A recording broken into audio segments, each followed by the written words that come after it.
লক্ষ লক্ষ টাকার আর্থিক ঘোটালা প্রকাশ্যে আসতেই খোয়াই জেলা আরক্ষা দপ্তরে ভূমিকম্প, নতুনভাবে পুলিশের তদন্তের নাটক শুরু।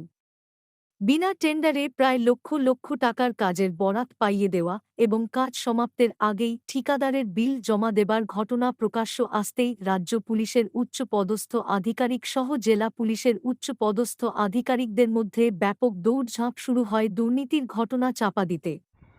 আজ জেলা আরক্ষা দপ্তরের পক্ষ থেকে সংশ্লিষ্ট ঠিকাদার মাফিক মিয়াকে ডেকে আনা হয় খোয়াইতে।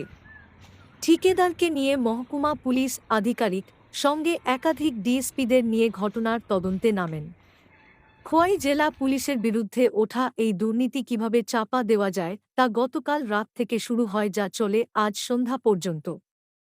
আজ থানার সরকারি কোয়ার্টার এবং পুলিশ ব্যারাক পরিদর্শন করে যে অভিযোগ পাওয়া যায় তাতে রাজ্য পুলিশের মুখে চুনকালি পড়ার মতো ঘটনা প্রকাশ্য বেরিয়ে আসে। থানার সরকারি কোয়ার্টারে থাকা পুলিশ কর্মীদের পরিবার পরিজনেরা অভিযোগ করেন, রাজ্য সরকার পুলিশের সরকারি কোয়ার্টার সরকারের জন্য যে লক্ষ লক্ষ টাকা দিচ্ছে সে টাকা যাচ্ছে কোথায়।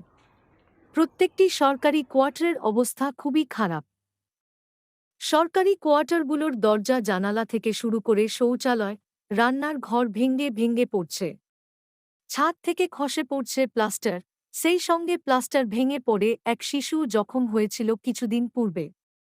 সরকারি কোয়ার্টারে বসবাসকারী পুলিশ কর্মীদের আত্মীয় পরিজনেরা জানায়, তাদের পকেটের টাকা খরচা করে এই কোয়ার্টারগুলো সংস্কার করা হচ্ছে। কোথাও জল নেই, আবার কোথাও জলের পাইপ ভেঙে পড়ে আছে। সবচাইতে করুণ দশা শৌচালয়গুলোর। স্যার, আমরা এখানে যে কোয়ার্টারে যে আছি মানে খুব বাংলা, খুব অবস্থা খুব খারাপ। আপনি তো দেখা যায় যে এখানে দেখো না, গ্লাসটি সব ভাঙ্গা।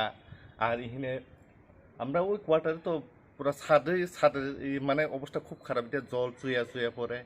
আর তুমি এখানে যে জলের যে আমরা যে জল যে তুলে হয় সব নিজেরা মোটর লাগাইয়া এটা ইউজ করতেছে আর কি।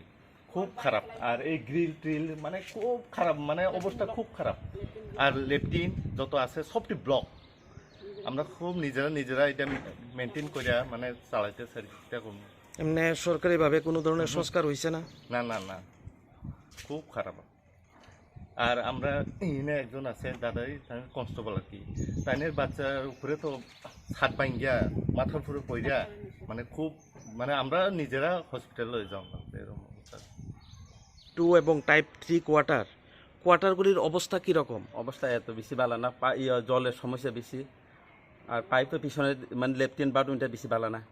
আর এমনি বিল্ডিংয়ের কন্ডিশন কীরকম আছে? এত বেশি খারাপ মোটামুটি ভালোই, কিন্তু এত রং টং যেটা সব গেছে, কিন্তু আমরা সব করছি।